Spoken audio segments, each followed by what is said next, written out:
Wine and Crime contains graphic and explicit content which may not be suitable for some listeners. Listener discretion is advised.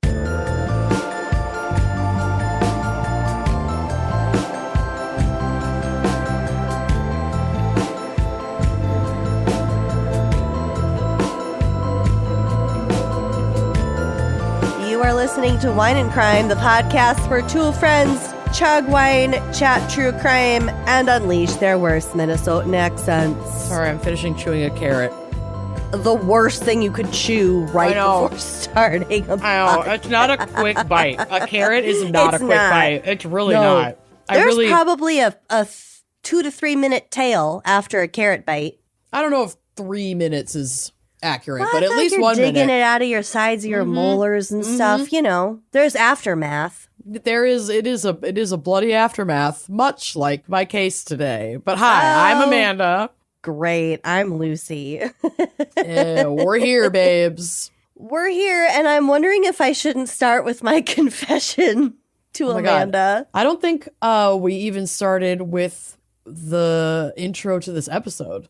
No, not yet. I'm wondering if I should start with my confession. I'll start with the intro to the episode. Okay, fine. Well, today we have a very special fan pick. We didn't even say you are listening to Wine and Crime. Yes, I did. Did you? I'm high. I think I did. Keep moving forward. Well, You're listening to Wine and Crime, the podcast to a friend, chug wine, chat, true crime, relation, worst Minnesotan accents. That's Amanda. I'm Lucy. We have a very special fan pick today from Sam Avery. Hi, Sam. Sam has chosen the topic of Sinful Cincinnati. Y'all. Ohio's crazy. And yeah. I will die by that. Have you started watching the Ohio season of Love is Blind yet? No, I keep forgetting. Clear your calendar. I don't have time to clear my calendar, okay? I figured out. I don't know what to tell you. This is Cincinnati. required. Okay, so I actually have heard from at least one person who lives in Ohio. I won't name names. I don't want to embarrass them in that way. It's Christine. Christine lives in Ohio. Well, is Christine technically Kentucky, but she's just close to Cincinnati? I can never remember. No, because they're right across the river from each other. I think she is in Ohio. I think she's in Cincinnati. I think she's from Ohio. Well, that's I could no be one's way fault. off. She is right across the river because when we were driving to Louisville, we took a selfie and we were like, we're driving past your house. But it was like but it was not the Ohio River it was or just, something. It was just a giant river. Yeah. God love her. God love her. Yeah, Cincinnati. What was I talking about? I don't know. It I doesn't don't know matter. what's happening. Turns out this is I've met at least one person who is like, oh yeah, Cincinnati is like the coolest sea town in Ohio that you can go to. Okay. Because better than Cleveland after or all, Columbus. there's Cleveland, Columbus, Cincinnati. That Cincinnati's like the fun one. Okay. I haven't really spent time in Cincinnati, so. I've never been there, but I've done now a small bit of research and I think it's very fun. Okay. But I do have something to confess to you before we get started. Okay, I'm ready. This is a recent transgression, a recent fault in our relationship because I wasn't fully transparent with you. Oh, no. Okay. Do you remember when we were in Dallas, Texas 2 days ago? Yes, I remember it. And I remember when we went on the JFK assassination walking tour and we recorded it for a spooky little bitch. It's burned into my brain, yes.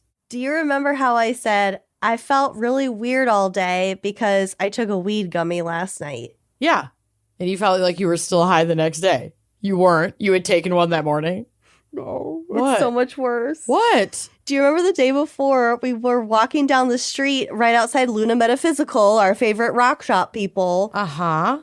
And I was like, oh, I want to get some gummies to like sleep gummies. Like, Yeah, go we to went sleep into that. gummies. We went into that vape shop. Yeah, and they had like, Delta 9 or whatever, like the and I was like, I want some sleep gummies, and he was like, well, here's some 3 and 5 milligrams, and I was like, no, I want to go to sleep. Okay. So he handed me a little package that was only like a $7 or $8, and it was just 5 gummies, and I was like, yeah, sure. I didn't look at the package. Oh God, what were they? What were they? What did you take? I want you to guess. Did you take kratom? No, it was Delta something, THC something. But what do you want? You want me to guess how many milligrams or like what was in I'm just going to tell you. Okay. I mean, it's legal in the state. Yeah. I just don't know. I'm unclear on what you want me to guess. I'm just confused. We went to dinner and like I had a couple glasses of wine. So then I went upstairs and I was like, oh, like I'm going to sleep, but I just wanted like a really nice deep sleep because we got upstairs at like 8 o'clock. I had like 12 hours that I could sleep. Yeah. So I just popped a gummy, went to bed, fell asleep very easily, woke up the next day feeling so fucked up. Yeah, been there. It's like my popcorn incident. I looked at the package. Each gummy was 500 milligrams.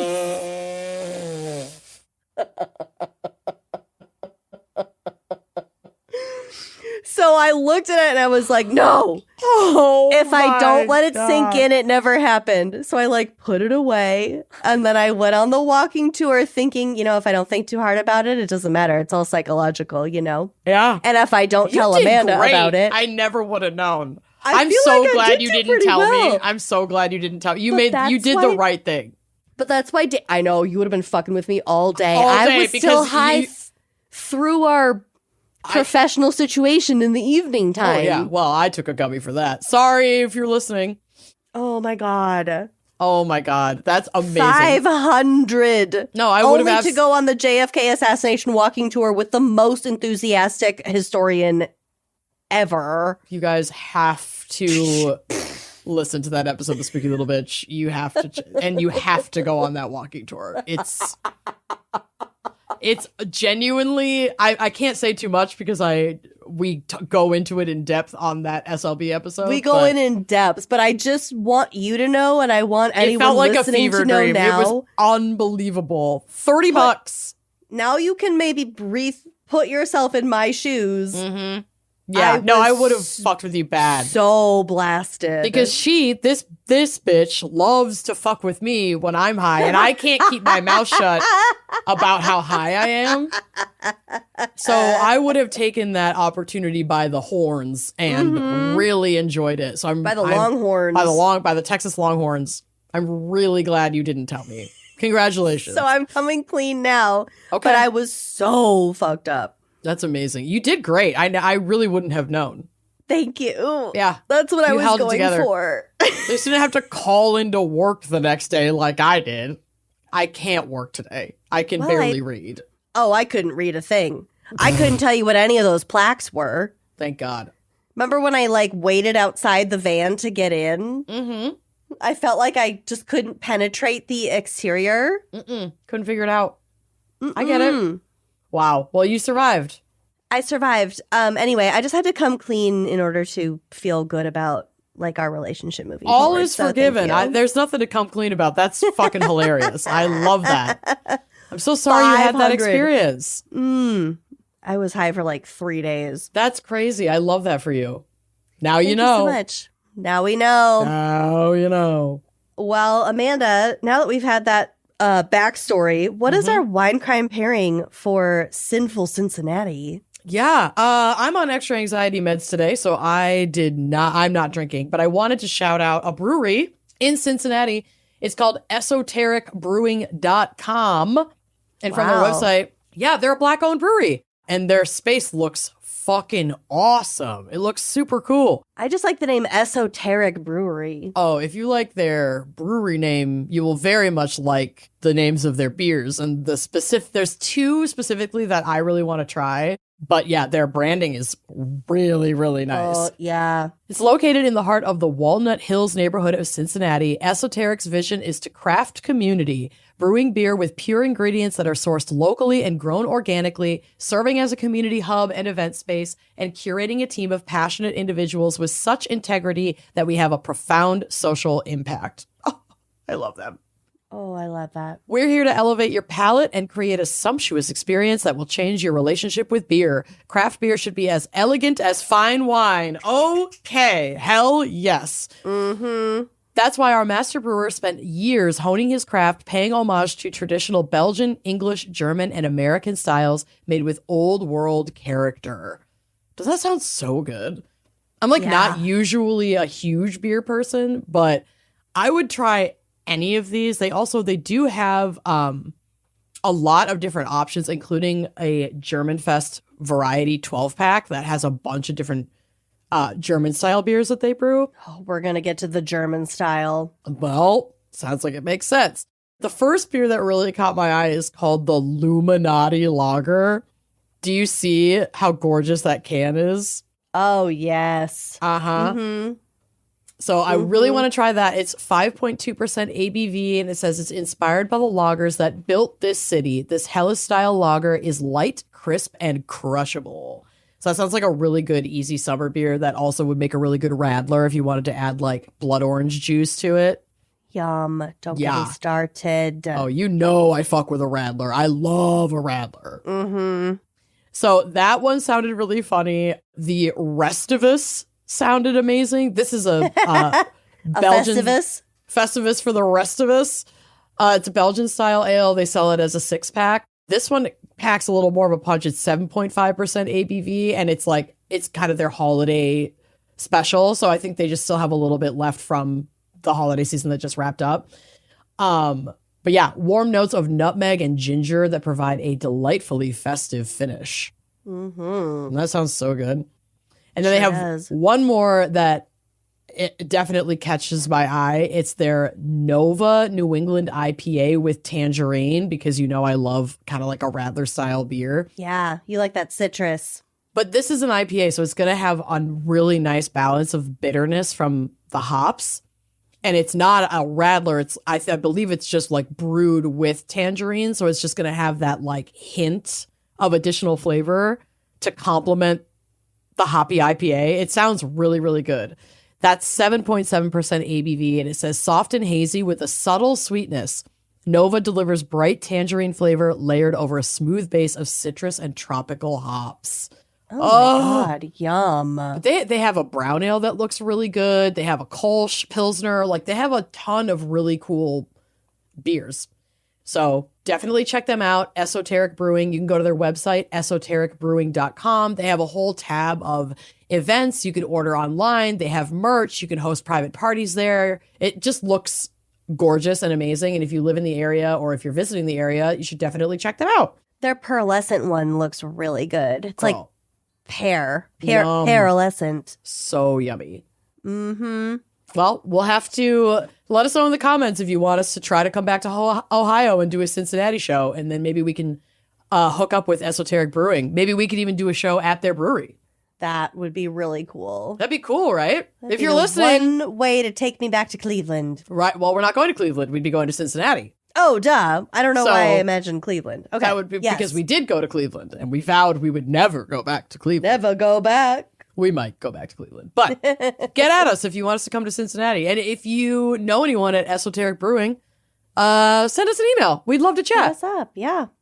All right. We're going to take a quick break to hear a word from our sponsors. And if you don't want to hear these ads, go join us on Uncorked. Come join us. It was that time of year again. I just had my updated vision prescription, my glasses prescription, and I needed new glasses. Mm-hmm. So what did I do? Of course, I went to Warby Parker because they have so many frame options. They're all so cute. Their virtual try-on is a complete game changer. Mm-hmm. I'm wearing my new pair of glasses right now. I went for more of a clear frame this time. They're so cute. I love them. Thank you so much. But yeah, I almost couldn't decide, but these just really jumped out at me, and Warby Parker has never let me down. Mm-hmm. This is genuinely why we are so obsessed with Warby Parker. Like, nothing comes close on quality, price, the selection. They have so many options, and their customer service is spectacular. And I've used a lot of online glasses services, but their virtual try-on really is the best in the business. You're not just like staring at this limitless photo of options and then trying to just picture what they would look like on you. You can actually find out through the Warby Parker website, which I love. So if you want glasses that feel like they fit your style and elevate your look and not like distract from it, you want something that complements you. Or if you want to make a bold statement, really kind of whatever you're looking for, Warby Parker is the way to go. And they really believe, and I agree, that you shouldn't have to overpay or compromise on quality to get all of that. Their virtual try-on, like I said, is a total game changer. You can literally try on glasses from your phone before you buy, and it's like genuinely wild how well it actually works. Other virtual try-ons, I feel like, just look like someone has photoshopped a cartoon of glasses on your face. Pasted it over your face. Right. But with Warby Parker, you can genuinely tell how the frames are going to look and fit. You just point your camera and boom, you can see tons of frames on your face in real time. I have gotten multiple pairs of glasses from Warby Parker. It's my go-to spot for prescription sunglasses because I love their sunglasses selection. They're so cute. Lucy and I actually have a matching pair that we both got from Warby Parker. Whatever. We both have great taste. Yeah, they're adorable. So when it comes to quality for the price, Warby Parker is just the best. It's like not even close. Warby Parker gives you quality and better-looking prescription eyewear at a fraction of the going price. Our listeners get 15% plus free shipping when they buy 2 or more pairs of prescription glasses at warbyparker.com/gals. That's 15% off when you buy 2 pairs of glasses at warbyparker.com/gals. After you purchase, they'll ask where you heard about them. Please support our show and tell them we sent you. I'm very, very good about drinking water, but sometimes it's just not enough. I still feel like a raisin. I'm still thirsty no matter how much I'm chugging. Mm-hmm. You just need a little bit more, and that's where Drip Drop comes in. It's hydration designed to keep up when water alone just isn't cutting it. Girl, I had kidney stones for the first time last year. Yeah, and that was bad. From that moment, it was like, oh, yeah, no, hydration is actually super crucial. And sometimes I just need a little bit of help. So Drip Drop is doctor-developed and proven fast hydration that helps your body and mind work better, which is exactly what 2026 we need. Think support for busy days, long workouts, and everything in between. So Drip Drop uses science-based formulas for rapid hydration, so you feel results fast while getting 3 times the electrolytes of leading sports drinks. We do not talk about how important electrolytes are enough, honestly. Drip Drop is trusted by firefighters, medical professionals, and over 90% of top college and pro sports teams. Obviously, we are none of those things, but if they trust it, then we can too, because it's engineered to hydrate you faster and more effectively than water alone. This is perfect if one of your goals this year is to just like stay hydrated and include, water consumption as a better habit that actually sticks and that you'll actually enjoy because it's delicious. One of my favorite things about Drip Drop is that they recently dropped 0 Sugar Plus. So this is a breakthrough formula with an advanced blend of 6 key electrolytes, 15 essential vitamins and nutrients, and no sugar or artificial sweeteners. So for diabetic girlies like me, I am obsessed with this option. It's the complete package that truly checks all the boxes and then some. And honestly, all of their products taste amazing. There are 16 original flavors and 8 0 Sugar Plus options that fit seamlessly into your routine. We're talking to get you hydrated in the morning as like a pre-workout. I like if I'm going to the gym that day, I'll bring one that has sugar in it just to keep my blood sugar stable while I'm like doing a long walk or doing, some weightlifting or whatever. It's good for post-workout. It's great for a midday slump. I highly recommend. I have like the 0 Sugar variety pack. It has one of my favorite flavors in it, which is the cherry limeade. It is so good. It makes me think about summer. I am like ready to rock. So to make it easy, Drip Drop has flexible subscription options so you're never stuck without proven fast hydration, whether you're hitting the gym, juggling work, or just trying to like exist in your body and stay consistent with your routine. Drip Drop has your back. Right now, Drip Drop is offering podcast listeners 20% off your first order. Go to dripdrop.com and use promo code GALS. That's dripdrop.com, promo code GALS for 20% off. Stock up now at dripdrop.com and use promo code GALS. It's 2026, y'all, and if you're still paying rent without Built, it's time for a change. Built is the loyalty program for renters that rewards you for your biggest monthly expense, rent.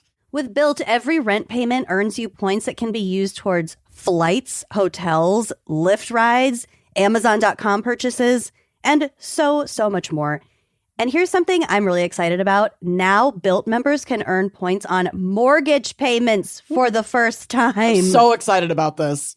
That means that you get rewarded wherever you live and unlock exclusive benefits from more than 45,000 restaurants, fitness studios, pharmacies, and other neighborhood partners. Personally, I would use mine at local restaurants, especially like ones that I haven't been to before, because what's better than an excuse to go check out some international food that you've never tried, for example. Date night, baby.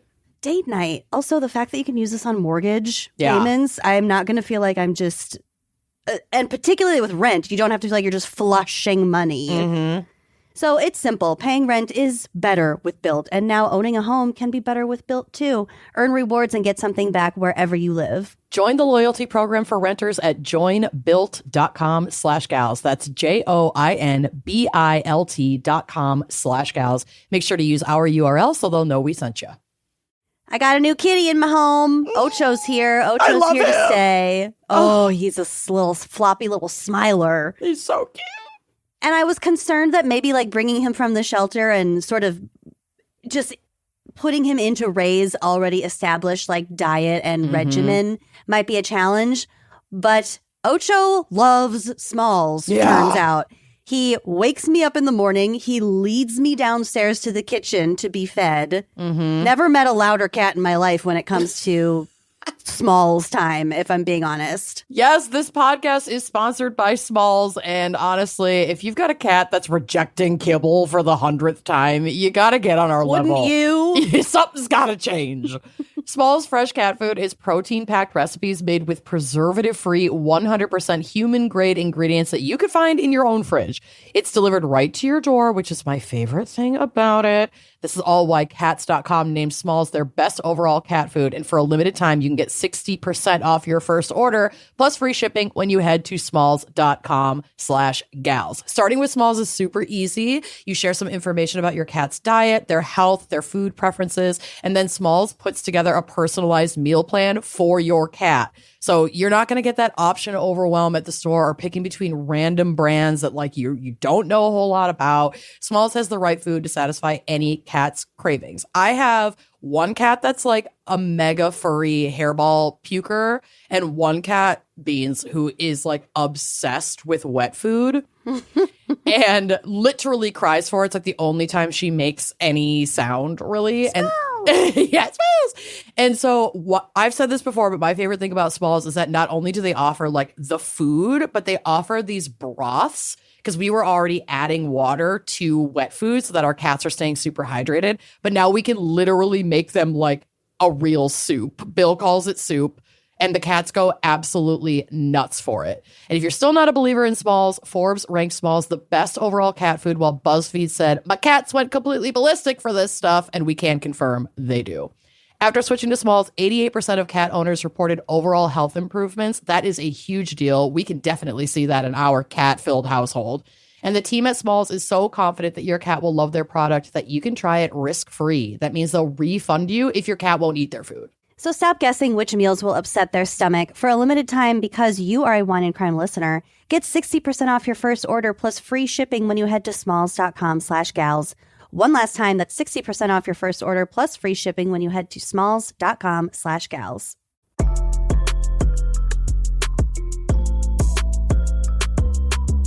All right, Lucy, what do you have for us today for Sinful Cincinnati? What are you going to tell us about Cincy?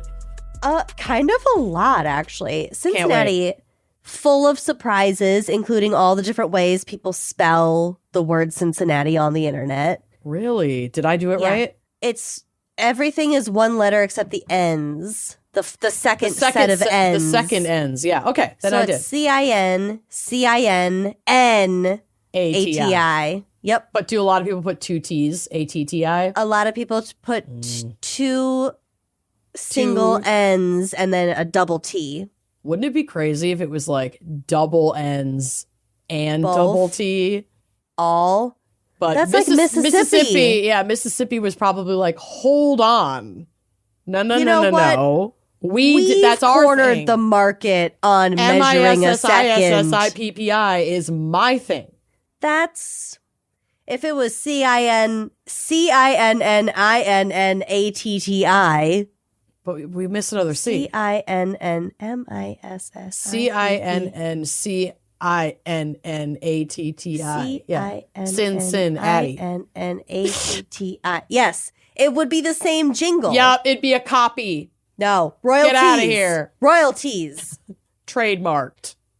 On December 28th, 1788, 11 white families with 24 white men landed across from Licking River. No, you guys. Which would be the area that is now Sycamore Street and Yateman's Cove, Okay. becoming a central settlement named Losantaville. Okay. So that was the first name of like the main area of Cincinnati. Can't imagine why it didn't stick. Losantaville. The name Cincinnati came about a couple years later, probably as a suggestion to honor the Society of Cincinnati, Okay. which at the time was made up of officers of the Continental Army. Again, this is in like 1780. So the Continental Army was like the United States side of the Revolutionary War. Mm-hmm. Can So you throw it's them over your basically- shoulder like a continental soldier to your ears saying hello? Exactly. So this is like George Washington's boys club. Yish. The club was named for Lucius Quinticus Malfoy. Cincinnatus Malfoy, who was a dictator of the early Roman Republic who saved Rome from a crisis and then retired to farming because he didn't want to remain in power, becoming a symbol of Roman civic virtue. We've always been so obsessed with the Romans. No, white people have been Yes. obsessed with the Romans. That's what I mean by we. Oh, no, it is we, isn't it? Yeah, Isn't it? honey. So yeah, he's like, well, Cincinnatus was a good villager. We're gonna name this town Cincinnati. Ugh. The city's nicknames include Cincy, Mm-hmm. the birthplace of professional baseball. I wonder if people really call it that. Where are you from? You're like in college. Yeah. Where are you from? The The birthplace birthplace of professional baseball. The Queen City of the West. Mm. The Athens of the West. The West? It's Ohio. It was the West the when time, I the guess. United States was just like before the Louisiana Purchase, before everything west of that. But interestingly enough, y'all are in an East Coast time zone. Well, at the time it was called the Northwest Territory. Wow. Territory. Also the Athens of the West, Little Paris, Paris of America, Porkopolis, the Queen City, and Porkopolis? yes. Okay, well, Porkopolis is now the best one. That's the best one. I'd be telling all of my friends I'm from Porkopolis. Are you kidding me? It's because they had so many, slaughterhouses that pigs just kind of roamed the area. I don't need any explanation as to why. I just love it. I want to make t-shirts that say, like, I got porked in Porkopolis. Oh, yeah. Or I went to Porkopolis and all I got was the stupid t-shirt. And all I got was this bacon. And all I got was a tepid bowl of Skyline chili. We'll get to the Skyline chili. We'll get to the tepid bowl of Skyline chili. Baby, you know we're going to get to it. Oh, I know. I know. I literally texted her about this separately earlier today. I was like, bitch, I'm on it. It was like, I'm so on please it. talk to us about Skyline chili. And then sent multiple reference photos. Oh, yeah. I can't wait. Okay, Porkopolis. After Porkopolis, the Queen City and the Natty. Mm-hmm. Cincinnati is the most populous city in Hamilton County, Ohio. Woo! Woo! And the third most populous city in Ohio after Columbus and Cleveland, City of Laughs. Wow. What if it was called City of Laughs? And that's why everyone stopped laughing in Cleveland. That actually would be really funny. The last laugh in Cleveland. That's a good... When the laugh went out Paperback. in Cleveland. The last laugh in Cleveland. Back in 1992. 19-dickety-2. Yeah, I think that's from The Simpsons. Oh my God. So Cincinnati was big throughout the 19th century as an inland port city because it sits on the confluence of, again, the Licking and the Ohio rivers. Which one's really doing the licking? I don't know. There were lots of steamboats and lots of Germans. Okay. Are you Googling who does the licking? No, I'm looking at a map to Oh, check the well. rivers. I think they're pretty even, But Cincinnati was a big stop on the Underground Railroad, meaning like the last stop, because right just south of that confluence of those rivers is the state of Kentucky, which was the South during the Civil War. Mm-hmm. They were anti-abolitionists. Mm-hmm. So people just took the Ohio River up from the south. Took the Ohio River up from the south, and then as soon as they reached Cincinnati, technically, map-wise, they were in the free states. They really are licking. Sorry, They're licking. I'm really locked into this map. Yeah, they're even. They're on even playing fields. Cray. So the biggest Oktoberfest in the United States is in Cincinnati, which Really? they call it Zincinnati. Oh, because they have Cincinnati. like in German, like is the Zin supposed to reference to like the German language? Yeah. Yeah, like saying I'm- Cincinnati, but with a German accent. Is that what the joke is? Did you already know that? No, I'm asking. Yes, that is right. I was shocked to find that. That's like how it's like the Germanization of the word Cincinnati. Well, I know they have a big German Cincinnati. population, but that's Yes. really funny. That's really funny. I actually find that endearing. Okay, even better, Cincinnati's Cincinnati Oktoberfest is the second largest Oktoberfest party in the world, behind only Munich. What? Like, they take it very seriously. Oh my God. They've got Stein holding games. They have all the beer mug games, all the games. They have a specific pride event. They perform, or at least did perform, the world's largest chicken dance. It's in the Guinness Book of World Records. It's 40,000 people doing the goddamn chicken dance. Cincinnati. Come on now. They Let's have not. circus performers. Mm-hmm. Hold on, I'm about to redeem Cincinnati. Most importantly, they host their annual Running of the Wieners. What? There are photos on the drive. This is from a 2025 article from WLWT5. Not all wieners are winners, but all winners are wieners. 100 dachshund pups. Dachshund. How did you think it was? I thought it was. Dachshund? Yeah. I thought it was 100 dachshund pups, each dressed in a hot dog bun costume. Wow. Which I is feel like we've provided seen- by the race. I feel like I've seen video of this like on TikTok back when I had TikTok, but Probably 100 of them raced Friday morning for the coveted title of fastest wiener dog in Cincinnati. wow. It's an annual event that's part of the Oktoberfest Cincinnati celebrations. Each dog wears a provided hot dog bun costume, running in heats of 10 to its owner waiting at the finish line. If you Wow. browse through the photos, you can see the owners lined up, like enticing their Beckoning, yeah. dogs to them. Oh my God. This is adorable. At least 100. I'm going to call that hundreds. I like Wieners 3.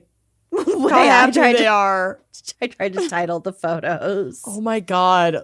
There are some that have their names. Wieners Like- 2 really shows it's like it really emphasizes the speed at which they are running. Totally, yes. I love the artistic, the editorializing of that But one then photo. when you pull back to Wieners 1, when you pull back to Wieners 1, the Wieners 2 action shot is like incredible and intense, and then you pull back to Wieners 1 and it's like, oh, they're just toddling down this tiny little section. it's an iPhone photo. It's so funny. I love that.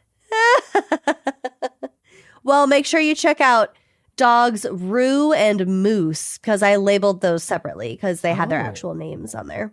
Okay. Purebred dachshunds are preferred, but mixed breeds of dachshunds are permitted to enter as long as they are the average length and weight of a dachshund. Got it. Okay, so that's why in Wieners 3, the white wiener on the left definitely looks like a mix. Please don't ever say white wiener again. It's the worst thing I've ever heard in my life. He does have a very pink hue to him too, No! and his tail is very, Not his tail. very penile. No! You see it, right? I'm not actively looking at it. I'm Look at that about white- to be. look at that white Oh, ween. No! Pink It's Dick sticking City. straight up. Straight. Well, it has Okay. a tiny curve, which is preferred. Yeah. Well, no one's perfect. I said it's preferred. The running of the Wieners is an annual event and one of the most popular events during the city's Oktoberfest celebration. I want to experience this bad. Yeah. Well, Mhm. we got to go to Cincinnati, apparently. Yeah. Another fun fact about Cincinnati, Frederick Bauer, who's presumably from Cincinnati, doesn't actually say this here, designed the iconic Pringles can in Hell 1966. So the tube. Oh, yeah. And when he died in 2008 at age 89, his family honored his final wish by placing part of his cremated remains inside an original flavor Pringles container before his burial. I think they should have golden ticketed his remains and put some in a random Pringles can that was then my God. shelved and sold to the public. And then if you got the dusty can of Pringles that had the ashes in The dusty can. it, you like won a lawsuit or something and got money. Here's the thing. You don't have to have invented anything to do that. No. You could just bypass. It's wholly illegal anyway. Yep. So why not just do it randomly? Why not? Why not? Well, 4 to 6 days after I die, I'm doing it. watch your groceries. I'm putting you in a Pringles can.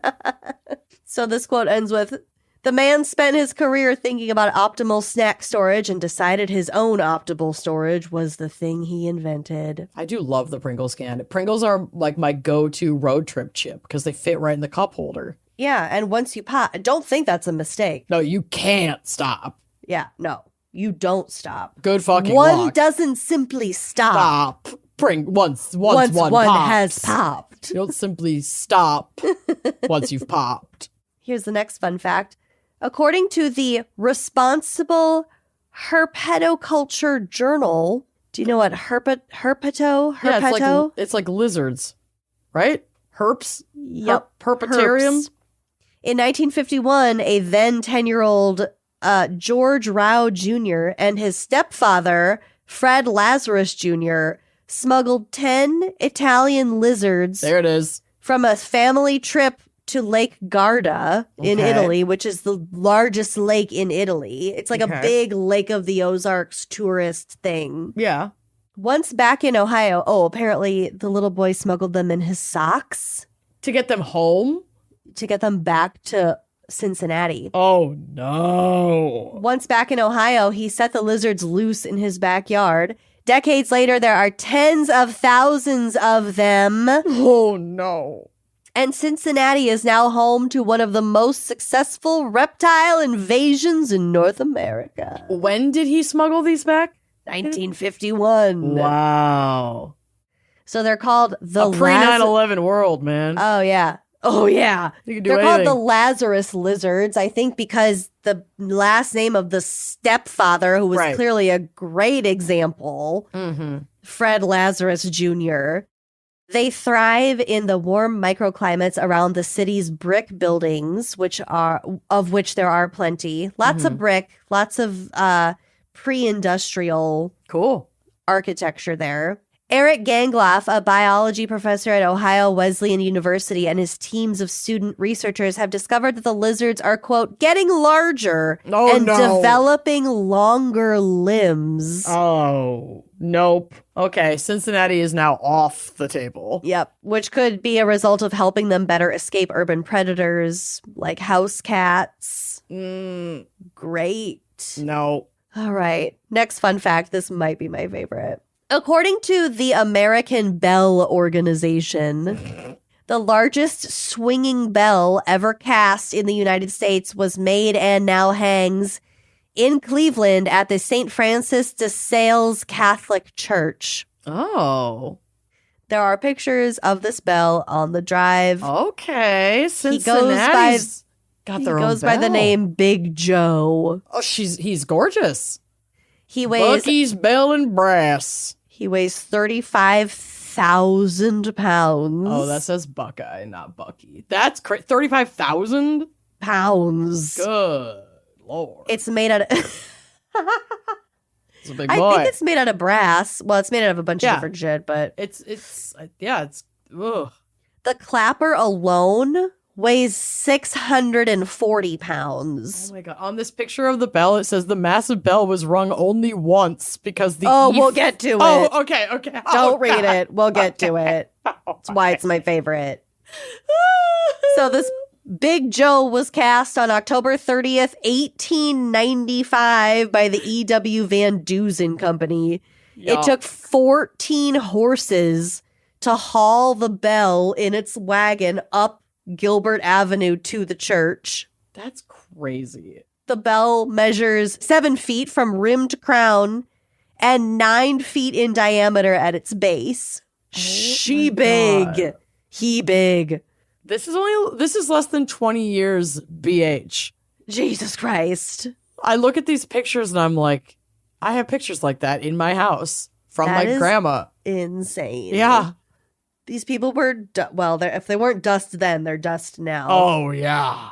The bell got its nickname Big Joe from Joseph T. Budecki, who was a parishioner of the church who was the largest donor to the project. Okay, he paid the So most for the They bell. hit up their so they named it parishioners after him. for funding, yeah. So Big Joe. He got the highest tier of Bell's Patreon and got the bell named out after him. Absolutely.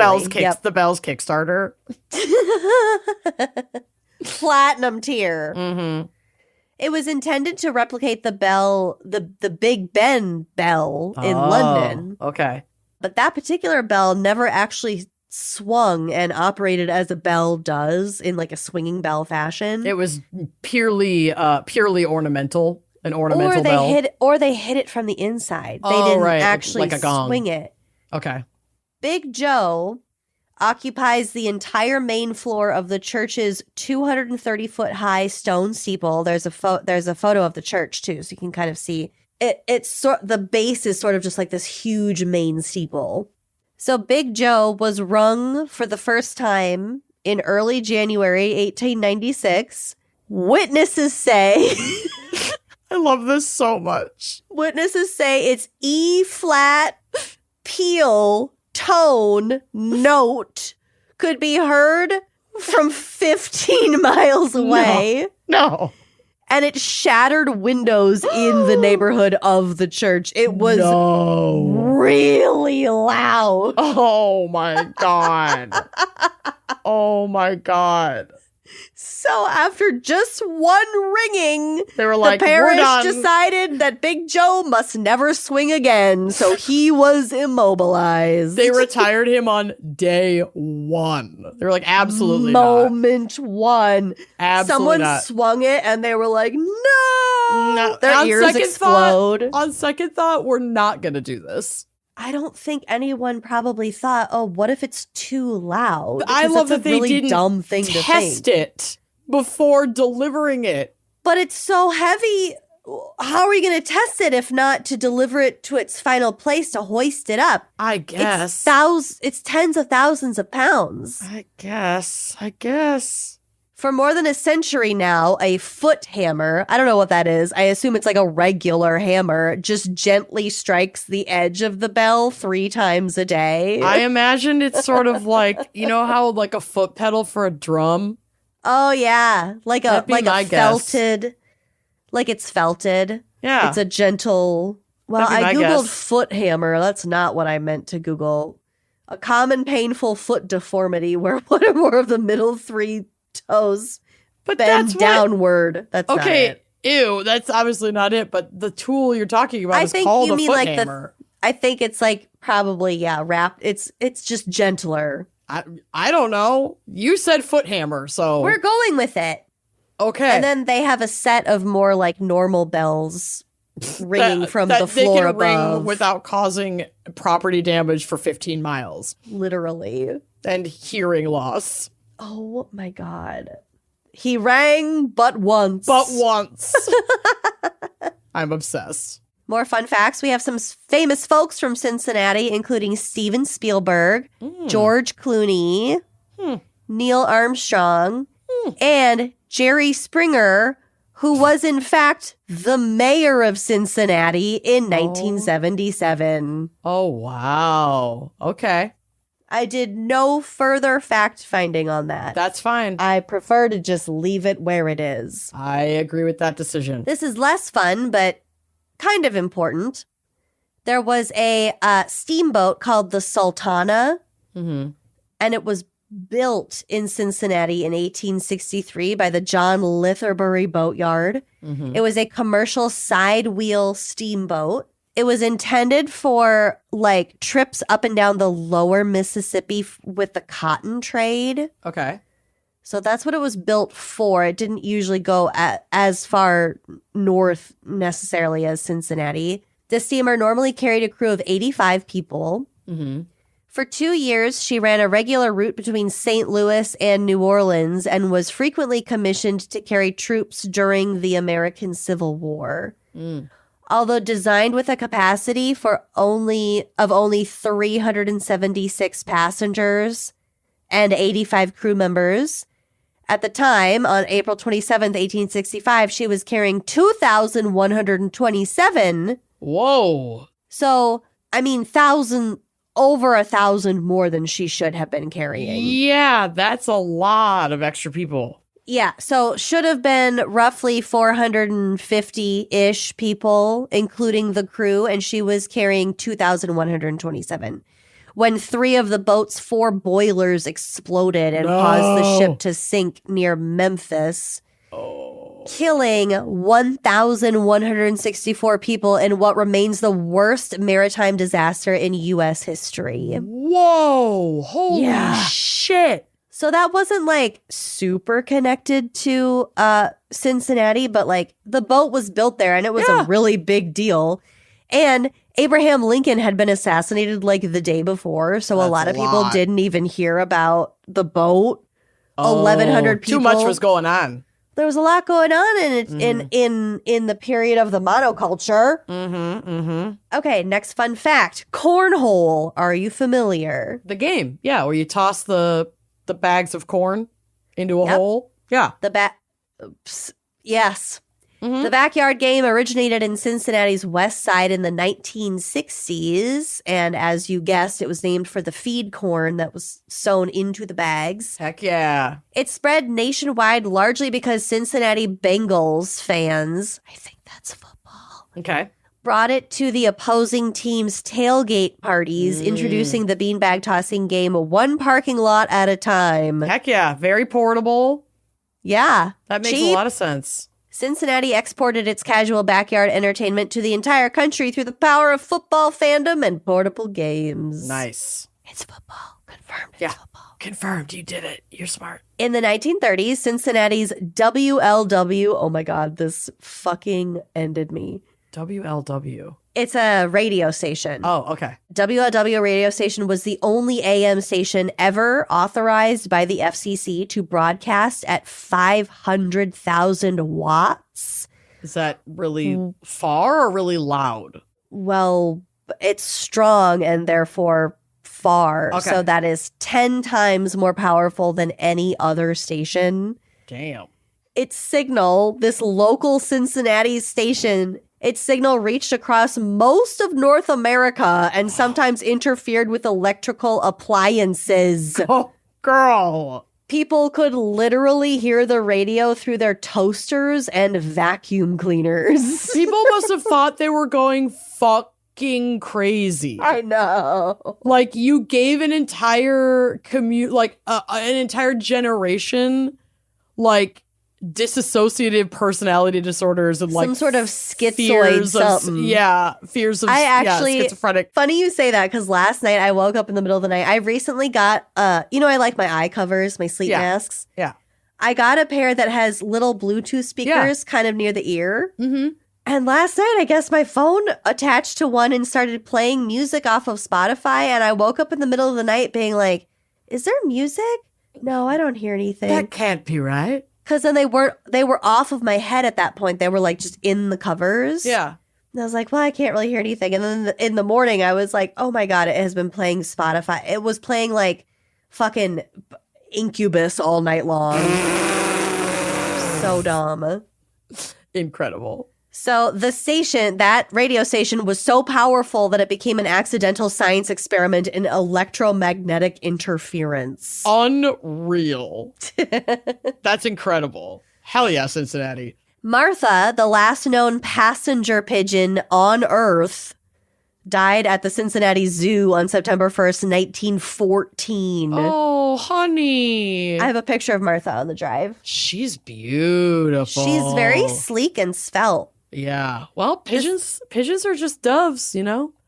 They are. I saw the most amazing video, I think it was on Instagram, whatever, of somebody like absolutely crashing out. No, it was Sarah Paulson. I think it was a clip of Sarah Paulson. Oh my God. Absolutely crashing out about how we treat pigeons as like a society. When it's we bred them to be our first ever like mail service. Like they're really smart. We domesticated them and bred them, like created them essentially, like customized them to fulfill a task that then we automated or like outsourced elsewhere. And then we just left them in the street and now we treat them like fucking rats and people just hate them. Absolutely. And we need to have more respect for pigeons. It's special colonization. It is. Oh, that's sick. That is sick. We're sick. We're part of the problem. We are. Of course, we're part of the problem. Anyway, justice for this pigeon. So the species went from being the most numerous bird in North America to extinct in just a few decades due to excessive hunting. And that was that specific breed of pigeon? Passenger pigeons, yeah. Martha's death marked the end of a species that once darkened skies with flocks containing billions of birds, making Cincinnati the final chapter in one of conservation's most sobering stories. Whoa, the drama. The drama. Okay, I have one more thing to talk to you about. I know what it is. Well, we've narrowed it down enough. We have to talk about the chili in the room. Skyline chili. Before Skyline, though, it's just the type it's actually Cincinnati chili. Yeah, it's a specific is the real issue here. A very wet chili. So I found an article from Food and Wine. Thank God. They're great.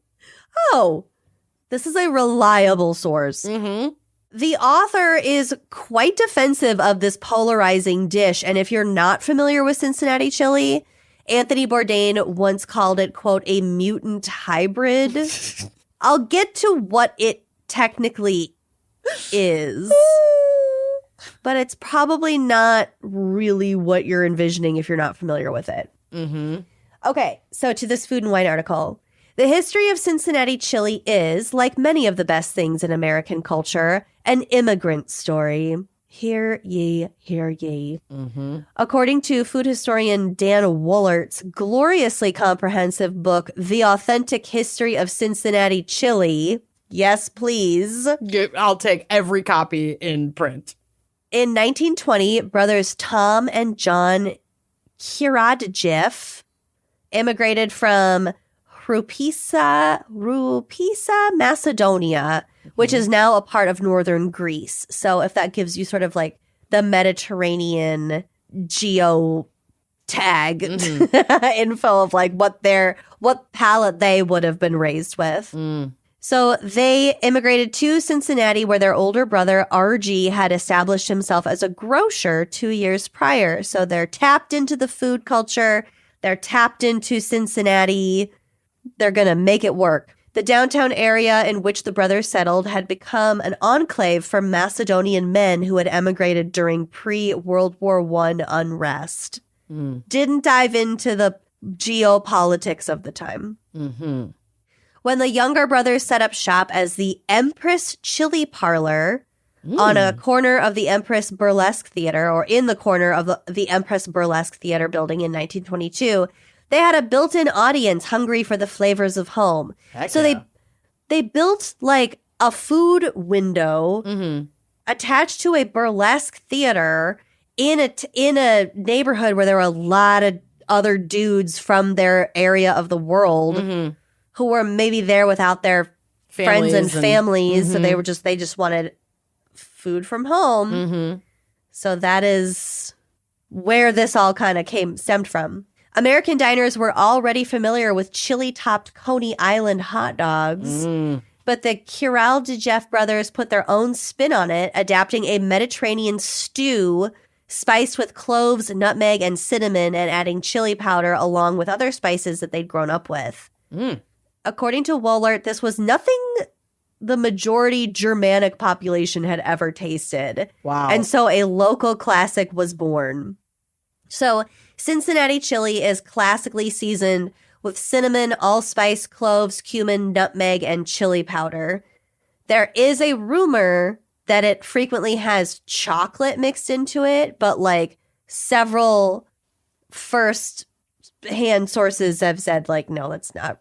I mean, yeah, there might be like some people who have done that. Yeah, maybe some do, but like the classic Cincinnati chili places don't do chocolate. that. It's not chocolate. But it already it is made to have almost like a little touch of sweetness to its savory with all those other spices. Well, we got the nutmeg, we got the cloves, we got the cinnamon, like that kind of stuff mixed together. If you're not familiar with the flavor profile, it might taste sweet like something like chocolate, but it's really just this compound of flavors that makes it truly regional and really stemming from Macedonia. That's crazy. And I think it's important to note that it's not really chili in like the chili con carne that we're sort of used to more in the West. It's more like a stew. So the 1991... it's like soup. It's like thick soup. It's wet. The 1991 edition of The Joy of Cooking warns skeptical or puzzled readers, quote, "We suggest you think of it as a Macedonian bolognese sauce instead of a chili." So this article also had a whole section of how do you order Cincinnati chili with confidence? Because it has its own ordering system, and it's called like the Way system. Wow. Okay. Each chili parlor may vary in its spice blend and presentation. So some might have a bay leaf here, some cumin there, but they each share a lingua franca in the form of the Way system. This began as a shorthand slang for servers in chili parlors and is codified as such. So if you order a one-way, that's going to be just a bowl of chili. Okay. So you could also just order a bowl of chili. Okay. If you order a two-way, it's chili plus spaghetti. Okay. And then the author says, which is fine, but unless you're avoiding dairy or are allergic to joy, that's not why you're here. Right. Again, the two-way isn't really a thing. Just call it chili spaghetti. And I will note that the two guys that first founded the Empress Chili Place, they were just doing chili. What were they doing? I think they were doing chili on top of hot dogs because the Coney hot dogs were so popular. But then, like, just reacting to customer requests, they ended up putting the chili on top of spaghetti and not mixing it in, but just leaving it on top. And then also the whole cheese thing was also a customer request too. The cheese thing is crazy. We'll get to the cheese thing. So two-way is just chili on top of spaghetti. Your three-way is when it's topped with a nimbus of fluffy shredded cheddar. And then she says, it's perfectly fine to stop here. This is golden glory. I don't know why it has such a heaping mound of like really finely shredded cheddar. It looks like they have taken a full bag. Like when I looked at the Skyline chili pictures that I sent you earlier, and this is when I saw this for the first time, not today, but like we have a friend who was in a Skyline chili commercial years ago. So like we've been laughing about Skyline chili for like a long time. And the Cincinnati style chili. Oh, I have the song. Oh my God, the song. But it's just like someone took an entire bag of finely shredded cheese. Yeah. Didn't melt it, didn't season it, like nothing, just dumped a whole bag of cheese on top of a cup of chili. Like like the full 2 cups that come in the bag. Or on the conies. Oh my God, yeah. Just covered. It's like, it's not, and then this one only has a tiny little dribble. Just looks like worms. No. Just They took some of their up. friends' cheese. But also they have a great theme song. I'm going to play it for you. Yes, please. Hopefully we don't get sued. It's free advertising. Get that. Whenever you're feeling good and hungry, it's skyline time. Gather together with friends and family. It's skyline time. Wholesome, hearty food and a taste that's so divine. Together, at last, it's skyline time. It goes hard. Yeah, that's it. Wow. It fucks kinda. Yeah, I babies have been made to that Skyline Chili song. I Oh, can yeah. guarantee that. Can guarantee So that. the ways continue. If you go 4 ways, Okay, this can 3 go ways is where we're adding the cheese. Yep. One way is just a bowl. Chili. 2 ways is on noodles, on spaghetti in this Spaghetti. case. 3 ways is dumping the bag of cheese on it. the 2 whole cups of shredded cheese. Okay. The 4-way, this can go one of 2 ways. Either adding 4-way either can go one of 2 ways. adding either onions or beans to determine how the rest of the day is going to go for you. And the 5-way, all bets are off. You're getting both onions and beans. Yeah. And bless your heart. We're doing it 5-way every way. I'm going to do it 5-way. Always. There will be Always. exactly one time maximum in my life when I have Skyline chili or really any Cincinnati chili. Mm-hmm. It's going to happen once. It's going to be 5 ways. Yep. It's thrilled. a I can't bucket wait. list item. Yes. If you get us to Cincy, y'all, we'll Skyline Chili it up. So I did mention earlier that the article, the author of which, by the way, her name is Kat Kinsman. She's very defensive of her love for Cincinnati chili. Mm-hmm. And there was it might have been 2013, but there was a Deadspin article calling Cincinnati chili the worst regional food in America. Oh. So the author really Was offended. Yeah. So Kat Kinsman says, quote, "The sports news site isn't actually known for its subtle takes, but the writer went all in on his animus towards Cincinnati chili, calling it, quote, abominable garbage gravy and horrifying diarrhea sludge. Well, He even said Skyline chili perverted what should have been, quote, an ethnic curio born of immigrant make-do into, quote, a hulking, private equity-owned corporate monolith that gins up interests in its unmistakably abhorrent product." oh my God. Red to filth. I know. Skyline Chili will never recover from that. She said one person's, quote, bad-tasting Z-grade atrocity is the thing that another person, me, serves at her wedding as a celebration of where she's from. It's pretty brave, even if you're getting the most beautiful, authentic version of Cincinnati chili, to be serving that at a wedding. That's still brave. That's brave. It's still meat soup. Brown brave. meat soup covered in cheese. Well, I had a bar to celebrate my heritage. Yeah. And they did taste much better, but I understand the heritage part of it. Mm-hmm.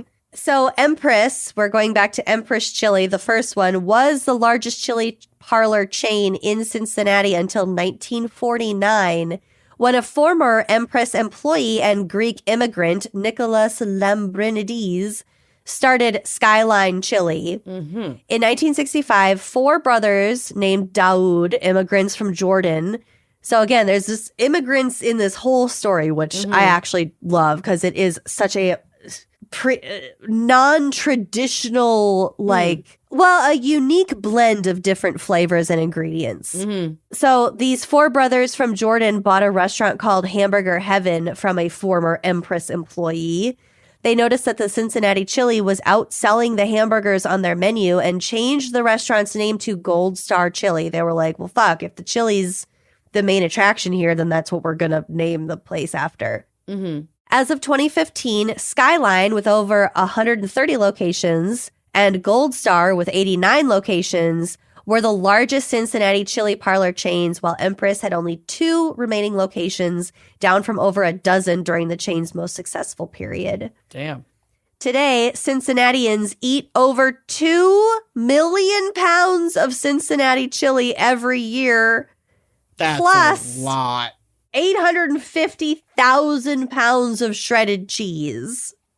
That's amazing. Just That's impressive. Yeah. Cheese-wise. Damn. That's so much cheese compared to the actual chili, which is the rest of it. Wow. Yeah. So yeah, that's a little bit about Cincinnati for you. Wow. Okay. Damn. I learned a lot.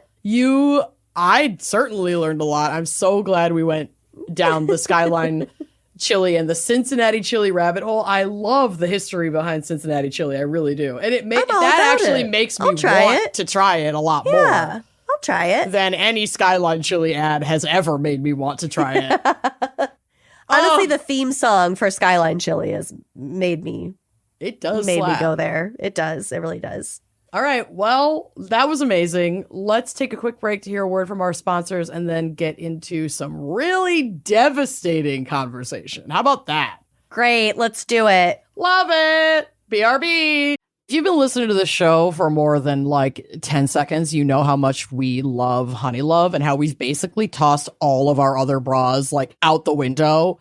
I personally am so obsessed with the crossover bra. It's my favorite. I love all of them, but this is like the dream, this bra. I know you have one too. Tell us more about it. You know I'm wearing it right now. Yeah. I didn't want to assume what undergarments you were wearing, but it's pretty safe to assume with us that it's a Honey Love bra. It's going to be Honey Love bras. It's also going to be Honey Love shapewear because tell me one other kind of shapewear that's like actually comfortable. I know. That you can go to the bathroom in without bringing like a partner. Mm-hmm.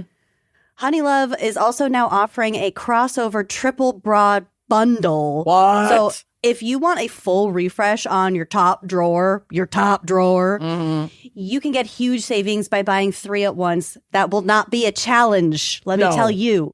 Honey Love is an independent female-founded brand with products designed by people who have boobs, who actually wear these bras, including the founder, Betsy.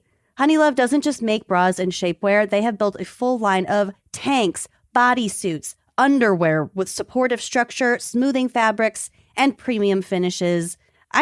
They look really cute. They have some really, really cute like lace detailing. Yeah, and very cute sexy. Finishes. Yeah. Honey Love also recently launched their new crossover contour bra, which features their best-selling wireless crossover bra design, plus built-in molded light foam pads for extra support and a beautifully contoured shape. If you want to lift those puppies up just a little bit more, why not get the contour? Yeah, she's your girl.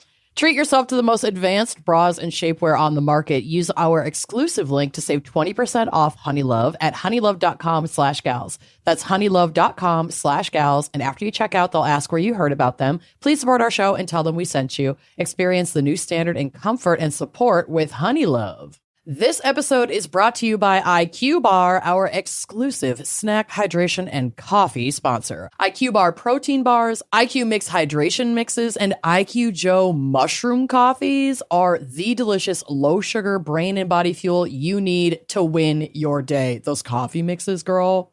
Oh, the IQ Joe. They're so good. It is a mushroom coffee designed for mental clarity, which who doesn't need that, and packed with 200 milligrams of natural caffeine. Plus, it comes in 4 different flavors that are going to totally transform your morning routine, especially if you are like a morning hot beverage person. Or cold. I've done it both ways. Oh, iced Joe. Yeah. That's with a little great almond milk. Get out of here. It's so good. Yum. There are plenty of flavor combinations to choose from across all IQ Bar products. So, like, their bars, they've got mint chocolate chip among their many flavors. You can get blueberry pomegranate hydration mixes.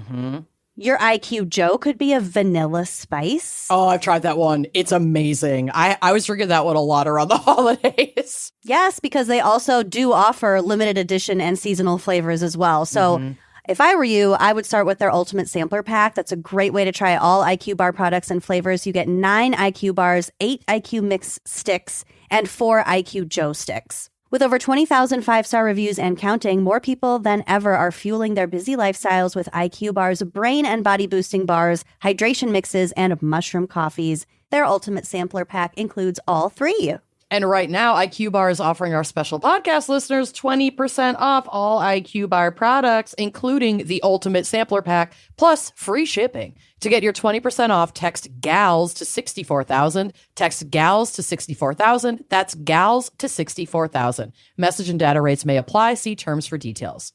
If you're like me, then you know what it feels like to wake up sweaty or freezing or simply uncomfortable throughout the night. And what I didn't know before switching to these sheets is that the temperature in your bedroom can truly make or break your sleep. And that is why I switched to Miracle Made sheets. These bad boys are inspired by NASA technology, and they use silver-infused temperature-regulating fabric to help you sleep perfectly all night long. It's a dream. It's very women in STEM coded because Miracle Made sheets, like Amanda said, are crafted with NASA-inspired silver-infused fabric that's actually extraordinarily comfortable. You'd think that'd make it kind of rigid and maybe shiny. Nope. No, they're beautiful. They feel so good.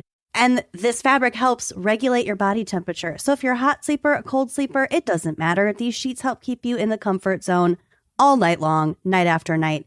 They also stay clean longer, which means they don't smell as bad. You got to wash them way less. That's less laundry for you. They can stay cleaner and fresher up to 3 times longer than regular sheets. And like I said, they feel just as good, if not better, than sheets you'd find at 5-star hotels. But without that steep price tag. These are accessible. They're beautiful. They're breathable. They're so comfy. And they're great for your skin because all that hidden bacteria in regular sheets can clog your pores and cause breakouts. So if you've got body acne issues, it just might be your bed sheets. Truly. Miracle Made's antibacterial design helps you sleep cleaner and clearer night after night. So upgrade your sleep or give the gift of better rest. Go to trymiracle.com/gals to try Miracle Made sheets today. You'll save over 40%. And when you use promo code GALS, you'll get an extra 20% off plus a free 3-piece towel set. They make an amazing gift. And with a 30-day money-back guarantee, there's no risk. That's trymiracle.com/gals, code GALS at checkout. And thanks to Miracle Made for sponsoring this episode.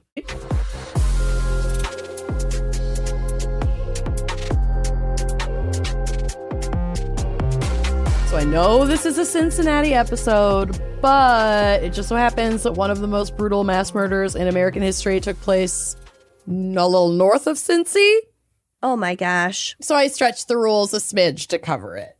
So Okay. here we go. And it felt topical because we are approaching this exact season. So we're going back to Easter Sunday, March 30th, 1975. Oh my gosh. And to the quiet community of Hamilton, Ohio, nestled right on the Great Miami River, which goes through Miamitown, Ohio.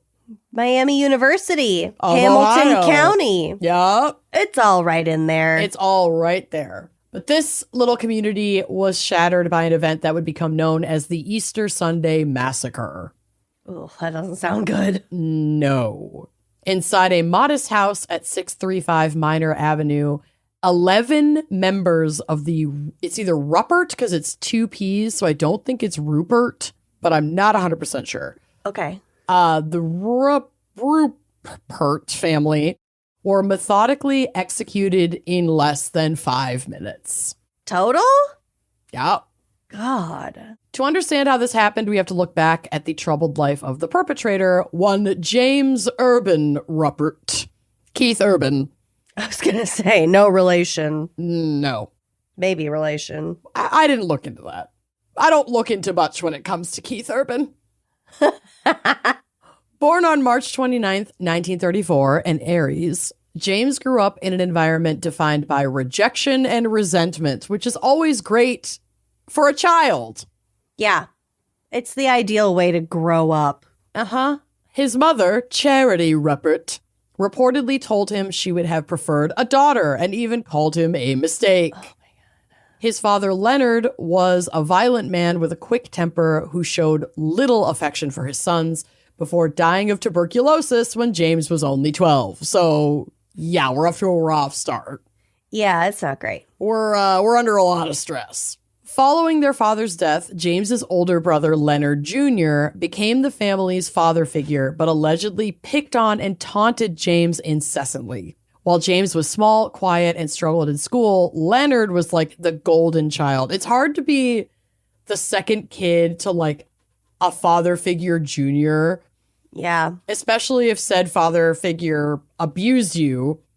And then the brother who took his name, has his name, also kind of bullies you. Yeah. It can't feel good. No. And he's also like, he's got a lot of friends. People like him. He excels at everything. He got a degree in electrical engineering and secured a successful job at General Electric, like literally GE. And this is the brother, the older brother. Yep. Leonard Jr. The resentment deepened when Leonard Jr. married a young woman named Alma, who unfortunately had also been one of the few women James had ever dated. Oh, no. So older brother, golden boy, marries James's ex. Sad. Like, your parents treated you like dirt, then your big brother, who also treated you like dirt, marries your ex-girlfriend. This is obviously not an invitation to open fire on anybody, but we can at least acknowledge that this is all rough as hell. It's also not Alma's fault. No, of course not. Alma has nothing to do with this. None of those kids, it's not, no. By 1975, the contrast between the brothers had grown even more stark. While Leonard Jr. had a successful career and had welcomed 8 children with Alma, God. James was just shy of 41 years old, unemployed, and still living at home with his mother, Charity, who is like not a fan. Yeah, none of this is great. No, and I do have a photo on the drive of Leonard Jr., Alma, and the 8 kids. So they're young. And it's like a really old-timey photo, so like everyone looks terrifying and... Oh my God, everyone looks horrifying. And also everyone in that photo is dead, so it's extra creepy. Whoa. Yeah. Yikes. It's not great. No. James had lost his savings in the 1973 and 74 stock market crash and owed money to both his mother and his brother. And Charity, who was just kind of like over her son being there, but also he was a drinker. So, I mean, I'm sure she had her reasons at this point to be like, okay, you owe me a bunch of money. You're fucking drunk all the time. I'm going to need you to move out of my house. But given all of the context of how he was raised and the backstory, like that changes things, considerably. Like she's threatening to evict him, and it's like you're like a huge part of the reason that he's still living at home. You put him here. Yeah. What's going on? So it's a tale as old as time. This dude is about to fucking snap. He's about to get evicted. His older brother is like living the American dream. He's got all these kids with his ex. He's got a great job. And James lost everything. He's got no fucking money. He owes both his brother, who he hates, and his mom, who he hates, money. And he's about to lose his housing. It's not great. It's not a good sitch. On March 29th, which was his 41st birthday, witnesses saw James engaging in target practice with a pistol and rifle along the Great Miami River. Oh. And like I said earlier, I know Ohio isn't Eastern time, but it feels real Midwestern. So like target practice down by the river would not be a red flag for most people. It's just something that was noticed. And then after everything happened, witnesses were like, oh yeah, I did see him the day before, like doing this. Is that relevant? It was the 70s. Yeah. Later that night, he went for a drink at the 19th Hole Cocktail Lounge, where he told an employee that he was frustrated with his mother's demands and, quote, needed to solve the problem. Oh, God. When asked later that night if he had, puzzled out a way of solving his problem, he simply replied, no, not yet. The next day would be Easter Sunday, and the family gathered at Charity's home for dinner. While the children enjoyed an Easter egg hunt on the front lawn, James remained upstairs, still hungover and sleeping off the night of drinking. At approximately 4 p.m., when everybody comes back inside for dinner, James gets up and arms himself with a .357 Magnum and 2 .22 caliber handguns and a .22 caliber rifle and makes his way downstairs. Oh, no. James entered the kitchen where he first shot his brother, Leonard Jr., then his sister-in-law, Alma, and then his mother, Charity. He then turned his weapons on his 8 nieces and nephews. Oh, no. Investigators found that James was chillingly methodical, often firing, this fucking freaked me out, a disabling shot to the lower half of the body so they couldn't run away. No. Followed by a kill shot to the head or heart to ensure that no one survived. Oh my God. The only sign of a struggle in the house was a single overturned waste paper bin, showing that none of his victims even really had the opportunity to fight back before being shot and killed. I'm sure those kids were just like in shock. Frozen. And even, I mean, I think they had like gotten up and started to move away from the table, but they hadn't like run out of the room, and he just took them all out. 5 minutes from start to finish. James remained in the house with the bodies for 3 hours before calling the police to report a shooting. When authorities arrived, they found a scene described as a slaughterhouse. County prosecutor John Holcomb noted so much blood on the first floor that it was dripping through the floorboards into the basement. Oh my God. Yeah. Fuck. I That's so know. rough. It's not good. No.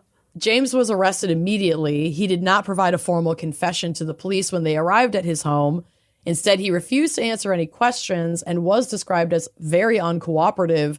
But despite not answering questions, police did note that he was making it clear at that time that he intended to plead insanity. Always a good idea to tell the cops while you're being arrested what defense strategy you're planning. That's really good for your I can say whatever I want because I'm going to plead insanity anyway. Yeah. That's not good. The prosecution's case for first-degree murder rested heavily on actions James took in the days and weeks leading up to the massacre, because his team was trying to push an insanity plea.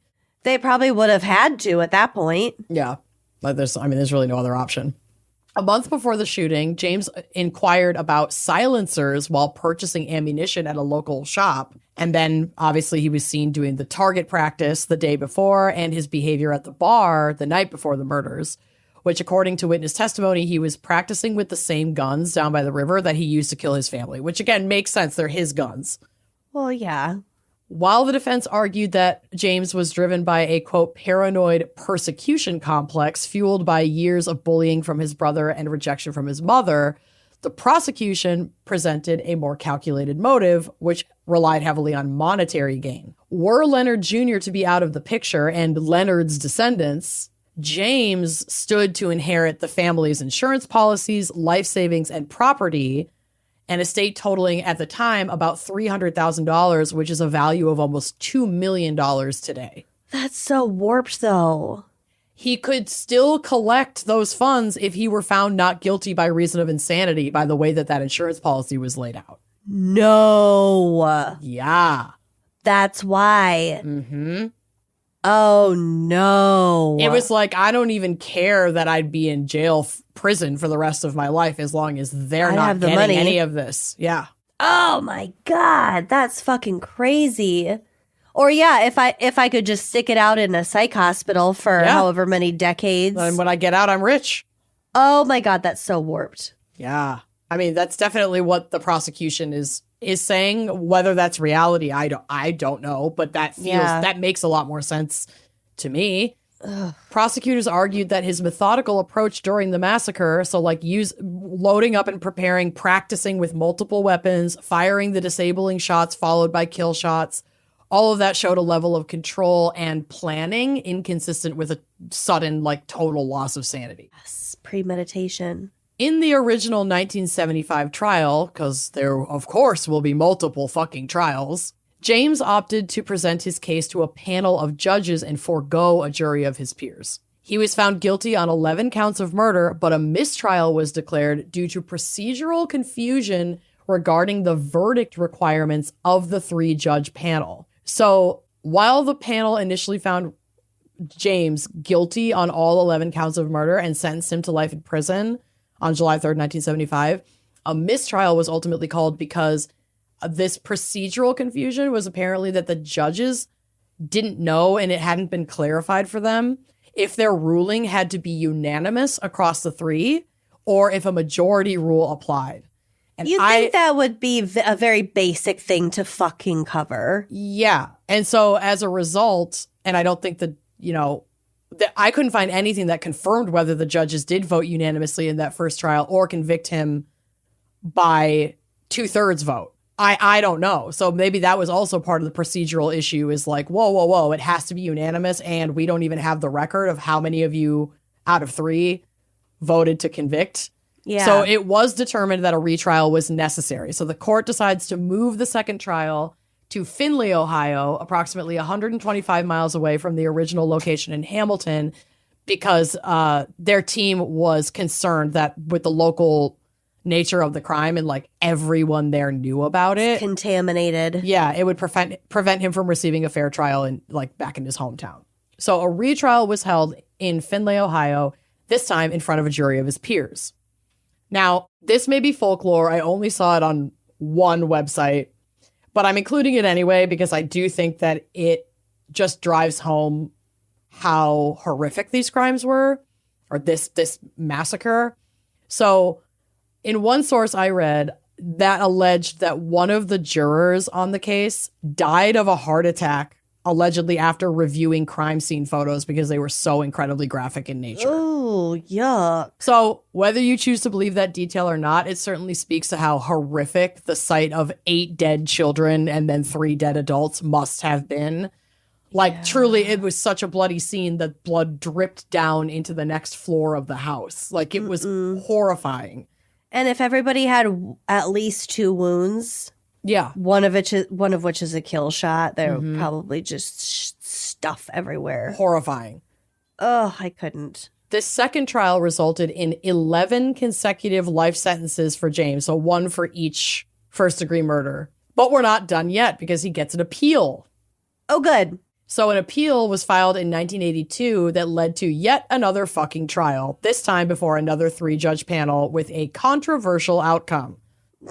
Defense attorney Hugh D. Holbrook hired experts from across the country to argue that James suffered from paranoid psychosis. The evaluators and expert testimonies must have been compelling because the 3-judge panel eventually reached a split decision. They found him sane and legally responsible for the deaths of his mother, Charity, and his brother, Leonard Jr., but found him legally insane during the murders of his sister-in-law, Alma, and his nieces and nephews. How are you going to split that shit up like that? They believed that his primary targets were the sources of his lifelong resentment, but once he had, like, taken the 2 of them out, he, like, lost it and just killed everybody in the room as part of a psychotic break. I don't know if I agree with that, Well, but yeah. regardless, that's how they ruled. He was convicted on 2 counts of first-degree murder, and he received 2 consecutive life sentences. So it's like, he's not getting out of prison anyway. And I could see, listen, I know that juries, and this isn't a jury trial, but I know that juries and judges are not supposed to do this. They're only supposed to convict off of the evidence. But we also all know that the system gets, manipulated. And this is now his 3rd It's murky, trial. man. Yeah, it's hard to be on a We jury. know he did it. Mm-hmm. And I could see a world where these judges are like, okay, we'll give you your insanity plea for these. Yeah. We're keeping the first-degree murder plea, charge for these. And the outcome is the same. Instead of 11 consecutive life sentences, you're going to have 2, and you're still going to die in prison, and we're going to be fucking done with this. And that was the last trial. So I could see there being a world where it's like, fine, okay, I bye. can see that too. Yeah. If the outcome is the same, it doesn't matter how the sausage is made. I mean, it does, and also I understand. Like, I would understand. Right. I'm Right. not mad about this outcome, but I understand why it's controversial. Yeah.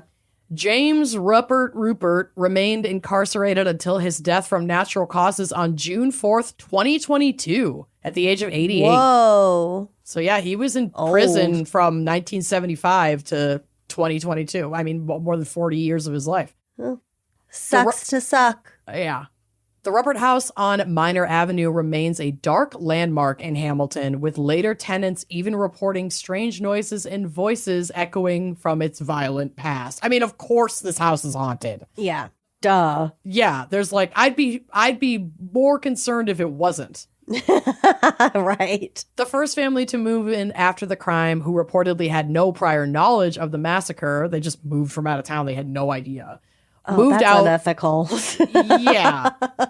moved out quickly after experiencing voices and strange noises, lights turning on and off, doors slamming, and the sound of thudding footsteps coming down the stairs. Yuck. And it was a family with young kids that moved in there, and the mom reported seeing a shadowy figure that would appear like in the hallway outside of her children's rooms. No. And then she'd like turn the light on and off, and then it would disappear. I'd be so the fuck out of there. And oh my they God. were. They were like, okay, bye. Multiple other families reportedly moved in and out of the house over the years, with most staying only a short time due to similar unexplained sounds and voices. The house eventually sat abandoned for several years. However, the most recent family to occupy the home reported that they've experienced nothing out of the ordinary.